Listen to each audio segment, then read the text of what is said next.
L'histoire nous regarde. Et elle retiendra si aujourd'hui nous avons choisi de juger par justice ou par facilité. Je suis Abigail Alexandre, avocate de la défense. Et aujourd'hui, ma cliente fait face à une accusation extrêmement grave, celle d'amplifier les inégalités. Mais avant de juger, encore faut-il savoir qu'est-ce qu'une inégalité. Une inégalité, mesdames, messieurs, c'est une différence de condition ou de traitement entre des personnes ou des choses. Jean-Jacques Rousseau expliquait déjà d'ailleurs qu'il existe deux types d'inégalités. Les inégalités naturelles qui viennent de la nature et les inégalités sociales créées par les hommes. De ce fait, accuser ma cliente de creuser les inégalités reviendrait à dire qu'elle aggrave tous les écarts existants. Je sais que vous avez entendu des rumeurs à propos de ma cliente, mais prenons un instant pour aller au-delà de ce que l'on croit savoir d'elle.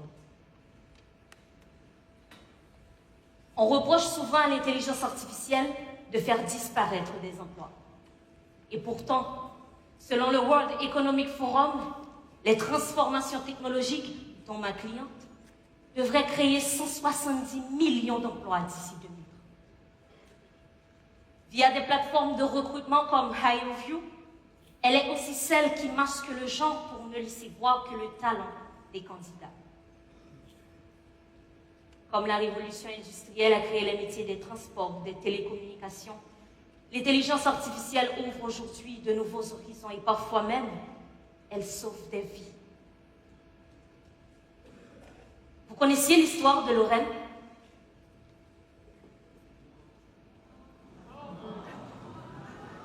Cette femme irlandaise de 40 ans souffrait d'atroces douleurs dans les mains et avait été diagnostiquée d'une polyarthrite rhumatoïde malgré des tests négatifs.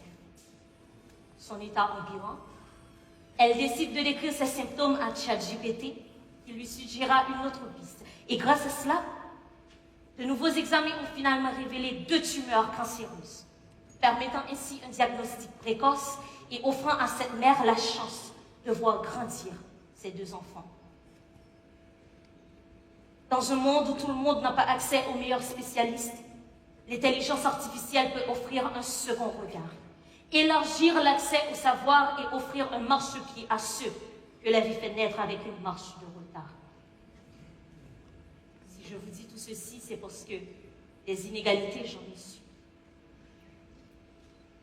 En août dernier, j'étais venue à Paris pour participer au quart et demi-finale d'Eloquentia International. Et quand j'ai appris ma qualification pour cette grande finale, j'ai ressenti une fierté indescriptible. Parce que dans un pays comme le mien qui traverse tant d'épreuves, une petite victoire peut devenir une grande lumière. Mais derrière toute cette histoire, cette si belle et grande expérience se cache une autre histoire. 6 septembre 2025. Jour du départ de la délégation d'Eloquentia Haïti. Ce jour-là, j'ai vécu l'une des plus grandes humiliations de toute ma vie. Devant une foule de voyageurs venus du monde entier, la compagnie aérienne nous a refusé l'embarquement. Pourquoi? Tenez-vous bien, parce que nous avons des passeports haïtiens. On nous informe que notre État par lequel nous devions transiter nous refuse le droit d'entrer parce que nous avons des passeports haïtiens. À ce moment-là, quelque chose s'était brisé en moi.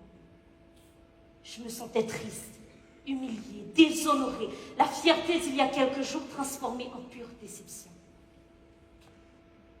Et ce qui m'a fait le plus mal, c'était pas seulement ce refus, c'était le silence de ceux qui regardaient sans comprendre. Ce jour-là, ce n'était pas l'intelligence artificielle qui nous a refusé le ciel. Ce n'était pas un algorithme qui avait jugé nos origines, c'était l'arbitraire humain. Cette injustice vieille comme le monde qui décide que certains valent plus que d'autres. Maintenant, j'aimerais savoir, qui persiste à croire qu'une couleur de peau peut juger un être humain comme si la valeur d'une vie se mesure dans la paume d'une main. Est-ce l'intelligence artificielle qui laisse des enfants mourir de faim alors que d'autres accumulent des richesses qu'ils ne pourront dépenser même demain? Ben non. L'intelligence artificielle ne choisit pas qui n'est roi ou sans toi. Elle ne ressent rien, elle n'empire rien, elle ne reflète finalement que nos propres choix. Chère jury, si c'est pour avoir aidé à sauver des vies, ma cliente plaide coupable. Chère assistance, si c'est pour avoir créé des métiers de demain, ma cliente plaide coupable. Mesdames, messieurs, si c'est pour avoir donné une chance à ceux que la vie laisse derrière, alors oui, l'intelligence artificielle est coupable. Mais soyons honnêtes, les inégalités ne sont pas creusées par l'IA, non. Elles portent nos traces, nos choix, nos combats.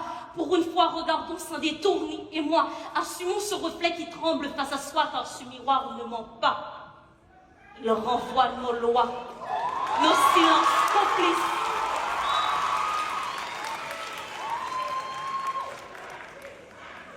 Il renvoie nos lois, nos silences complices, nos fautes, nos pourquoi. Alors, cessons d'accuser ce qui n'a pas de voix et assumons nos responsabilités. 3.